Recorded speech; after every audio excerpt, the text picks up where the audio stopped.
Verb ক্রিয়া যে কোনো গ্রামারে সবচাইতে গুরুত্বপূর্ণ, মানে the most essential part of speech in any language. এটা ছাড়া না আমরা কিছু করতে পারবো, ভাবতে পারবো, হতে পারবো। এক কথায় ভার্ব অপরিহার্য। তো আমাদের আজকের কাজ কারবার সেই ভার্বকে নিয়ে। ভার্ব ভূমিকা বা রোল অনুযায়ী বিভিন্ন প্রকারের হতে পারে, যাতে করে বাক্যের সম্পূর্ণ অর্থ প্রকাশ পায়। আমরা সেসব ভাগাভাগিতে যাওয়ার আগে ভার্ব কাকে বলে সেটা জেনে নেব। লেট আস লুক অ্যাট, চলো দেখে নেওয়া যাক how Oxford learners dictionary define the term verb. Oxford learner dictionary কিভাবে ভার্বের সংজ্ঞা দিয়েছে। Verb as a word, verb হলো একটি শব্দ, অর গ্রুপ অফ ওয়ার্ডস অথবা শব্দ সমষ্টি, দ্যাট এক্সপ্রেস অ্যান অ্যাকশন যা ব্যক্ত করে কোনো কাজকে, সাস অ্যাজ ইট যেমন খাওয়া, an event such as happen কোনো ঘটনা যেমন কোনো কিছু ঘটা, or a state such as exist কোনো অবস্থাকে যেমন কোনো কিছু অস্তিত্ব থাকা। সহজ কথায় ভার্ব হলো একটি শব্দ অথবা শব্দগুচ্ছ যার দ্বারা কোনো কিছু করা, হওয়া, থাকা ইত্যাদি বোঝায়, তাকেই আমরা ভার্ব বা ক্রিয়া বলি। ক্লিয়ার? এবার আসা যাক ভার্বের জেনারেল ক্লাসিফিকেশন অর্থাৎ সাধারণ শ্রেণী বিভাগে। ভার্বস ক্যান বি ক্লাসিফাইড, ভার্বকে ক্লাসিফাই করা যেতে পারে জেনারেলি সাধারণত অ্যাকর্ডিং টু অনুসারে হোয়াট কাইন্ড অফ অ্যাকশন, কি প্রকারের কাজ দে সিগনিফাই তারা সিগনিফাই করছে। ক্লিয়ার? অর্থাৎ তাদের সিগনিফিকেন্স অনুযায়ী অর্থাৎ ভার্ব কি প্রকারের ক্রিয়াকে সিগনিফাই করছে তার উপর ভিত্তি করে আমরা যে বিভাজন করব সেটাই আমরা এখন দেখতে যাচ্ছি। Verbs referring to action, verbs যে ভার্ব অর্থাৎ যে সমস্ত ভার্ব কোনো অ্যাকশন রেফার করে, মানে that involve the movement of wands body, যে সমস্ত কাজ করতে অঙ্গ প্রত্যঙ্গ সঞ্চালনের প্রয়োজন হয় তাদের অ্যাকশন ভার্ব বলে। Clear?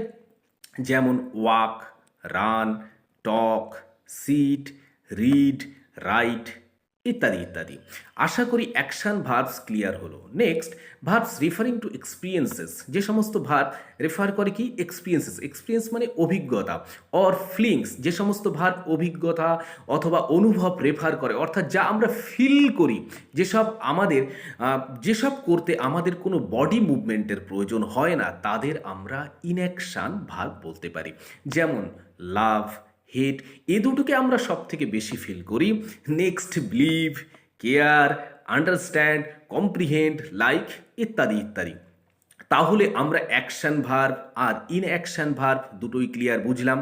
Next, verb referring two a state, একটা ভার্ব যে ভার্ব রেফার করে কোনো স্টেট অবস্থা, আর কন্ডিশন, কন্ডিশন মানে অবস্থা, যে সমস্ত ভার্ব অবস্থা পরিস্থিতি বোঝায় অর্থাৎ এইগুলোকে বর্ণনা করে বা ব্যক্ত করে তাদেরকে আমরা স্টেটিং ভার্ব বলবো।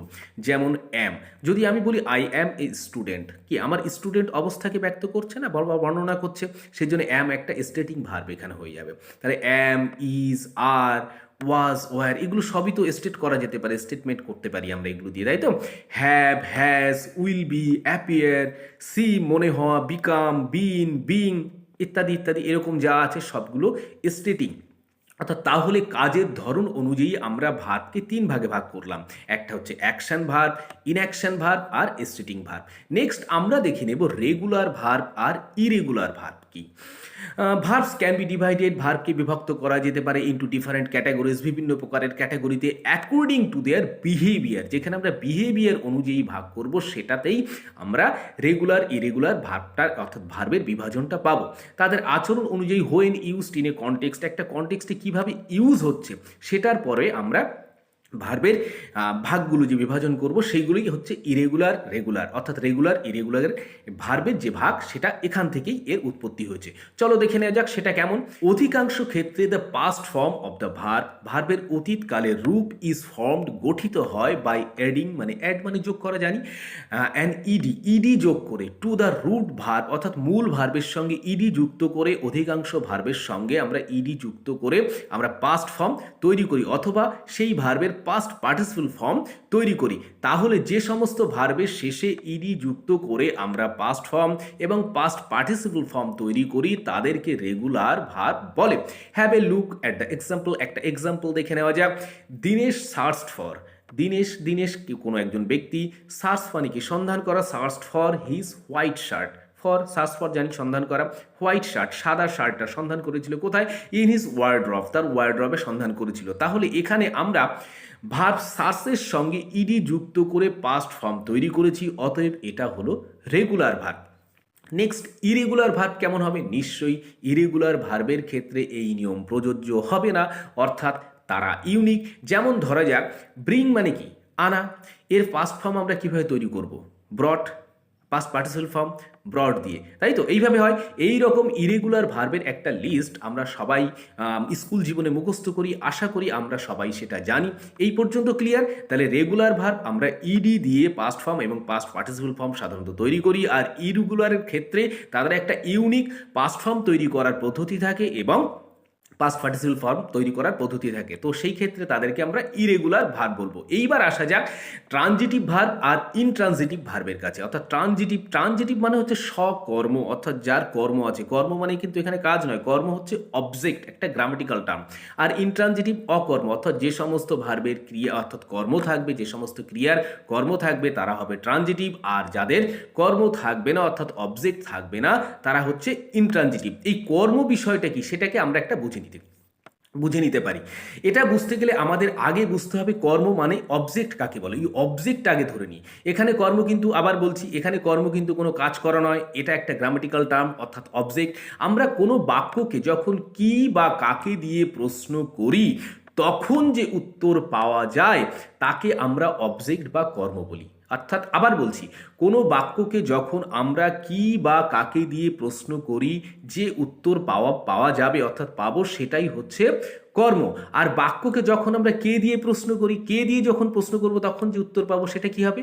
অবজেক্ট না, সেটা হবে সাবজেক্ট, অর্থাৎ সেটা হবে কর্তা। অর্থাৎ কোনো বাক্যকে যখন আমরা কে দিয়ে প্রশ্ন করব যে উত্তর পাওয়া যাবে সেটা হবে সাবজেক্ট বা কর্তা।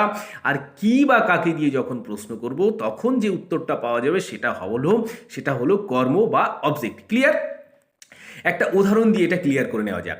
Sanjeev gave a box of chocolates. Sanjeev, give মানে কি দেওয়া, তার past tense gave a box of chocolates, একটা বক্স অফ চকলেটস অর্থাৎ চকলেটসের বক্স দিল টু হিজ ব্রাদার, তার ভাইকে দিয়েছিল। এই বাক্যকে আমরা প্রশ্ন করে দেখি, এই বাক্যকে কে দিয়ে প্রশ্ন করলে উত্তর পাবো কি? সঞ্জীব পাবো। তাহলে সঞ্জীব হলো কর্তা বা সাবজেক্ট এখানে। এবার যদি কি দিয়ে প্রশ্ন করি তাহলে যে উত্তরটা পাবো কি পাবো? এ বক্স অফ চকলেটস পাবো। কি দিয়েছিল? এ বক্স অফ চকলেটস, এই উত্তরটা পাবো। সঞ্জীব কি দিয়েছিল প্রশ্ন করলে এই বক্স অফ চকলেটস যখন আমরা উত্তর পাচ্ছি তাহলে এটা হলো কর্ম বা অবজেক্ট। এখানে আমরা আরো একটা বিষয় ক্লিয়ার করে নেব। যদি ভার্বকে আমরা বা এই বাক্যকে আমরা কাকে দিয়ে প্রশ্ন করি অর্থাৎ কাকে দিয়েছিল, উত্তর পাবো কি? Two his brother. তাহলে কি দিয়েছিল সেটারও উত্তর পেলাম, কাকে দিয়েছে তারও উত্তর পেলাম। তাহলে দুটো কর্ম পাওয়া গেছে এই বাক্যে। এই বাক্যে দুটো অবজেক্ট আছে, অর্থাৎ একটা ডাইরেক্ট অবজেক্ট আর একটা ইনডাইরেক্ট অবজেক্ট। ডাইরেক্ট কোনটা আর ইনডাইরেক্ট কোনটা সেটা ক্লিয়ার করি। ডাইরেক্ট অবজেক্ট হলো এ বক্স অফ চকলেট আর ইনডাইরেক্ট অবজেক্ট হলো হিজ ব্রাদার। তাহলে এখানে ভার্ব গিভ অর্থাৎ পাস্ট টেন্স গেভ এর দুটো অবজেক্ট আছে, একটা হচ্ছে ডাইরেক্ট অবজেক্ট আর একটা হচ্ছে ইনডাইরেক্ট অবজেক্ট। এইরকম যে ভার্বের দুটো অবজেক্ট থাকবে তাদেরকে ডাই ট্রানজিটিভ ভার্ব বলবো। ক্লিয়ার থাকবে? তাহলে ট্রানজিটিভ ভার্ব যার একটা অর্থাৎ ডাইরেক্ট অবজেক্ট থাকবে তাদেরকে ট্রানজিটিভ ভার্ব বলবো, যাদের দুটো অবজেক্ট থাকবে তাদেরকে আমরা ডাই ট্রানজিটিভ বলবো, আর যাদের অবজেক্ট থাকবে না তাদেরকে আমরা ইনট্রানজিটিভ ভার্ব বলবো। ক্লিয়ার? যে বাক্যকে আমরা কি বা কাকে দিয়ে প্রশ্ন করে কোনো উত্তর পাবো না তাকে আমরা ইনট্রানজিটিভ ভার্ব বলবো। ক্লিয়ার? ইনট্রানজিটিভ ভার্ব কাকে বলবো একটা এক্সাম্পল দিয়ে আমরা এটাকে পরিষ্কারভাবে বুঝে নিই। সোমা কারোর একজনের নাম পাওয়া গেল, ran around the park for 2 hours, 2 ঘন্টা ধরে সে পার্কের অ্যারাউন্ড অর্থাৎ চারপাশে সে পার্ক ঘুরেছে। হলো, এখানে যদি আমরা কে দিয়ে প্রশ্ন করি সোমা পাবো, কি বা কাকে দিয়ে প্রশ্ন করলে কোনো উত্তর পাবো কি, কোথায় দিয়ে প্রশ্ন করলে উত্তর পাবো, কিন্তু সেটা তো আমাদের বিবেচ্য বিষয় নয়। আমরা কি বা কাকে দিয়ে কোনো প্রশ্ন করে উত্তর পাচ্ছি না, সেই জন্য এখানে রান তার পাস্ট ফর্ম র্যান আছে অর্থাৎ রানের কোনো অবজেক্ট নেই, এটা একটা ইনট্রানজিটিভ ভার্ব। আচ্ছা, আজকে এই পর্যন্তই থাক, আমাদের ভিডিওটা অলরেডি বেশ বড়সড় হয়ে গেছে। আমরা নেক্সট দিন আসছি একদম ভার্বের মূল জায়গায় অর্থাৎ টেন্স নিয়ে। সবাই ভালো থেকে কিন্তু আর সবাই অ্যাটেন্টিভ থেকো।